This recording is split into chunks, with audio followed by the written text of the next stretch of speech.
Hello cuties, and welcome to my heroic Lei Shen 25-man guide.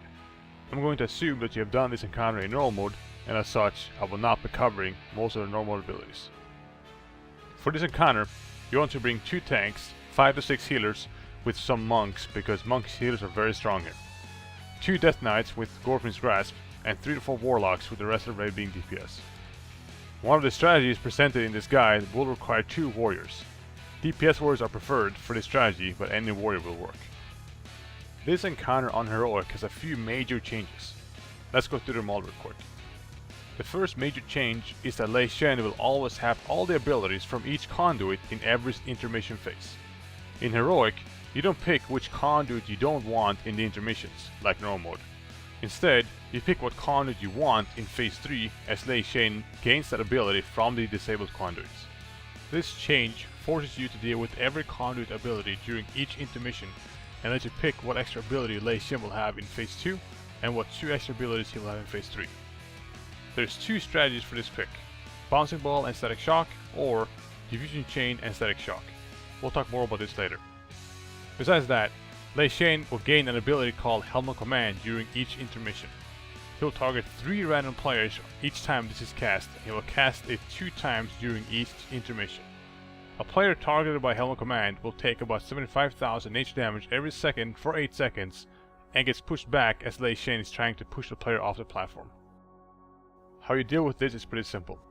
Make sure you're not on the edge of the platform when Helm of Command is cast, and whoever it targets have to use escape abilities like Monk Roll, Mage Blink, Warlock Self Portal, and stuff like that. If you play a class that has no escape abilities, then you should have Warlock Portal on your side that you can use to save yourself from being pushed off. Another change is that every time a ball lightning jumps, it will deal AoE damage. This is the main reason you bring 2 Death Knights with Gorfin's Grasp. Simply have everyone stacked behind Lei Shen, except for 8 ranged players who stand out to lure ball lightnings. When the ball lightning spawns, grip them as fast as possible and then stun them, and kill them off before the stun wears out, so that they don't jump and kill players. And lastly, whenever an ad spawns from Diffusion Chain, that ad will fixate on whoever it spawned on and will be immune to taunts. This isn't a big deal, as you can stun these ads and kill them fast as they don't have a lot of health. The first thing you have to decide on is what Conduit strategy to use. As I mentioned earlier, you want to either do Bouncing Ball and Static Shock, or Diffusion Chain and Static Shock. Most guilds do Bouncing Ball and Static Shock, but if you have 2 warriors, the Diffusion Chain and Static Shock is, in my opinion, a superior strategy. In this video, we use the Diffusion Chain and Static Shock strategy. I'll do a quick glance on both strategies and then cover the one we used in this video. If you use the Bouncing Ball and Static Shock strategy, you want to make sure you disable the Bouncing Ball's Conduit first in phase 1, and then disable Static Shock Conduit in phase 2. That means you have to deal with level 1 Bouncing Balls in phase 2, which shouldn't be a big deal. Just soak them like normal. In phase 3, you will have to deal with level 1 Bouncing Balls and level 2 Static Shock. Soak the Bouncing Balls, and when 2 random players get Static Shock, pray that they can immune it with Ice Block, Cloak of Shadows, Divine Shield, Deterrent, and so on. If they can't, they have to run out and die, so they don't kill other players with the Static Shock. It's a very volatile strategy, but if you have 2 to 3 combos up for phase 3 and stack as many immune classes as possible, you should be fine. The other strategy is Diffusion Chain and Static Shock, and it's the one I'll be covering in this guide. As I said earlier, I think this strategy is superior to the Bouncing Ball and Static Shock one, because it will completely eliminate the random Static Shock in phase 3 and make Diffusion Chain an actual DPS increase, as you can use Mass Spell Effect to reflect the Diffusion Chain back to Lei Shen without anyone getting hit by it. You will have to deal with a level 1 Static Shock in phase 2, and then a level 2 Diffusion Chain and a level 1 Static Shock in phase 3. Since the Static Shock is only level 1 throughout phase 2 and 3, it can easily be soaked by stacking up on other players, and since the Diffusion Chain can and should be Mass Spell reflected, it won't pose any problems. Whatever strategy you choose to use, the encounter is pretty much the same except for the 1 extra ability you get in phase 2 and the 2 extra abilities you get in phase 3.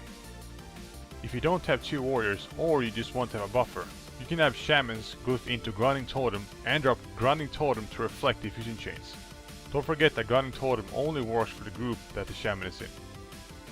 Before we start, we mark Diffusion Chain Conduit with purple, Static Shock Conduit with green, Bouncing Ball Conduit with blue, and Overcharge Conduit with yellow. Have your Warlock portals put down like in this picture. Start by taking Lei Shen on the Diffusion Chain Conduit with all ranged players stacked up like this. The reason you do this is because the Thunderstruck does a lot more damage on Heroic, so you want to lure it to one side and then move to the other side, towards whatever conduit you're going to next. There will be 4 points of where you will run to, with 3 of them having a Thunderstruck. You can have a Druid use Stampeding Roar to get to a point quicker, but make sure you have a Stampeding Roar available right before each intermission. Also, you can use Heroism or Bloodlust here depending on your DPS. We used ours right at the start and then as soon as it was up in phase 3 on our first kill, but as we got more gear, using it in phase 1 just gave us too much damage, so now we're saving it for early phase 3 instead. Have one of your warriors run out and use Mass Spell Reflect to reflect the Diffusion Chain being cast on the range group. Don't forget that Diffusion Chain cannot target melee players, so it's very predictable as you'll have all your ranged players stacked together. Since the Diffusion Chain add didn't spawn on a player, it will not fixate on anyone and can safely be taunted by tank. At 82 energy on the Diffusion Chain Conduit, pull Lei Shen out and to the Static Shock Conduit.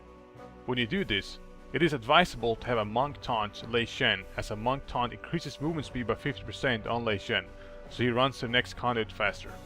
This is important because discharge energy will deal a lot more damage than Heroic. You can also have a Priest use Leap of Faith on a tank to pull Lei Shen out quicker from a conduit. When you get to the Static Shock Conduit, you'll get a Static Shock.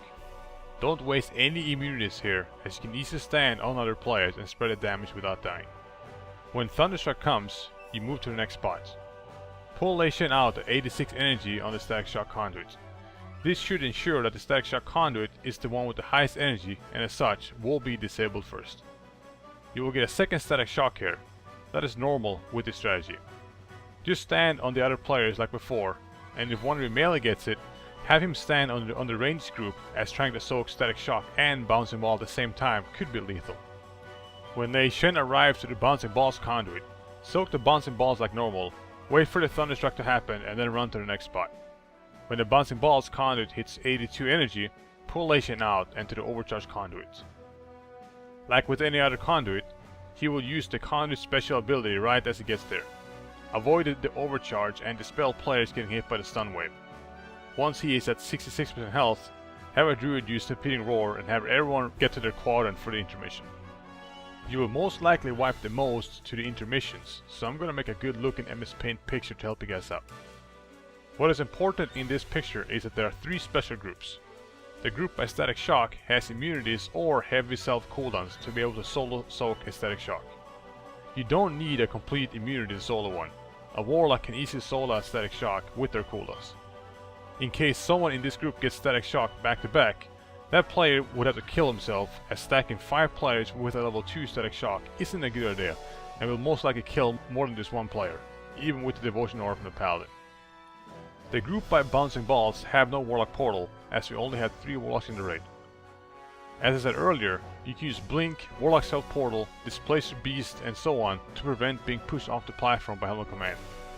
Everyone in this group also have immunities or heavy self cooldowns to be able to solo soak a Static Shock. The group by Diffusion Chain are all melee, with the exception of our Holy Paladin there. What is important to note here is that the Diffusion Chain will never target melee, so melee can always stack on each other to give more room for others. The Death Knights and the Warrior in this group can't solo soak a Static Shock, so when they get it, they all stack up on each other to reduce the damage while using cooldowns like Smoke Bomb, Devotion Aura and Anti-Magic Zone. And lastly, the group by Overcharge. You want to put as many players that can't solo soak Static Shock as possible here, so that they always stack up for each Static Shock. Make sure that you have mitigation cooldowns ready for each Static Shock, as it will do a lot of damage even with 7 players soaking them. Besides that, the intermissions are pretty much the same as normal mode, with the exception of Helmet Command. You spread out until someone on your side gets overcharged. Stack on the overcharged player unless there is a second overcharge where you have to wait for the Diffusion Chain to go off first. Soak Bouncing Balls when they appear on your side, and if you get Helmet Command, use any movement speed increase ability that you have, and either use the Warlock Portal on your side, or use Blink, Displacer Beast, Heroic Leap and so on to prevent from being pushed off the platform. You cannot spell reflect diffusion chain in any intermission as Lei Shen is immune to damage. Once the first intermission is over, phase 2 will start. You want to pull Lei Shen to the diffusion chain conduit, the purple marker in this case. Once there, have 8 designated ranged players spread out 10 to 19 yards around Lei Shen to lure the ball lightning, with everyone else standing in melee range behind Lei Shen. Make sure you mass spell reflect the first diffusion chain that comes a few seconds after Lei Shen gets to the conduits. Ball lightning will always prefer to spawn on ranged targets, but only if they are at a minimum of 8 yards distance from Lei Shen, and only if there are at least 7 of them. So by having 8 players stand out, you have an additional buffer in case someone dies or in case one of them gets static shock, in which that player should run in and stand on the raid to spread the damage. Once ball lightning spawns, have one of your Death Knights use Scorpion's Grasp as soon as possible to grip them in and then stun them. Kill all the ball lightnings and just rinse and repeat this every time ball lightning spawns. Don't forget to mass spell reflect the second diffusion chain. After the second ball lightning spawns have been killed, move away from the overcharged conduit as you don't want lightning whip to spawn towards that conduit. At about 3 to 4 seconds left of the third diffusion chain, move Lei Shen out of the conduit and to the overcharged conduits. Make sure that you have your 8 designated ranged players stand out as before to lure the ball lightning. If someone in melee gets overcharged, make sure you're ready to dispel the ranged players who lures the ball lightnings. If someone at range gets overcharged, make sure you dispel the tanks and the DKs when they get stunned. After the second set of ball lightning dies, move away from the bouncing ball conduit as you don't want lightning whip to spawn towards that conduit.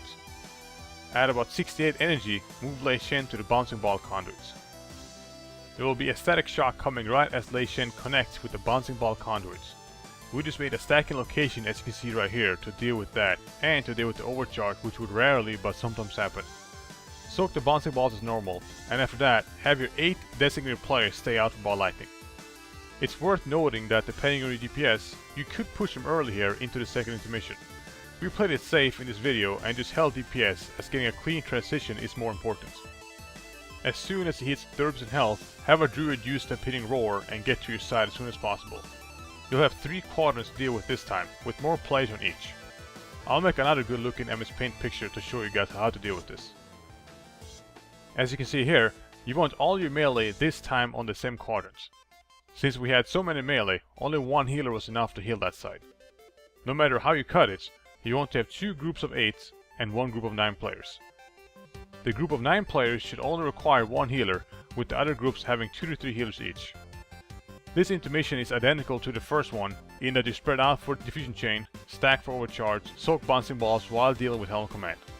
Static shock isn't nearly as deadly here, as you have more players to soak it with, and you're better off saving the healing and engaging cooldowns for phase 3 than using them here. Once the second intermission ends, have everyone stack up at the overcharged conduit and quickly kill off any remaining adds that are still alive. Make sure that your warlocks put down new portals by the bouncing ball conduit that goes to Lei Shen, as you can see here. This is to ensure that your healers and players without a speed increase can get back to Lei Shen as quickly as possible after planting Thunderstruck out there. Once phase 3 starts, there will be a diffusion chain about 7 seconds in. Make sure you mass spell reflect that and kill those adds as soon as possible. Stack either directly behind Lei Shen or to your right a bit to lure the lightning whip away from the location where you have your ranged player run out to. In this case, we ran out to the left for Thunderstruck, so we made sure no lightning whip went that way.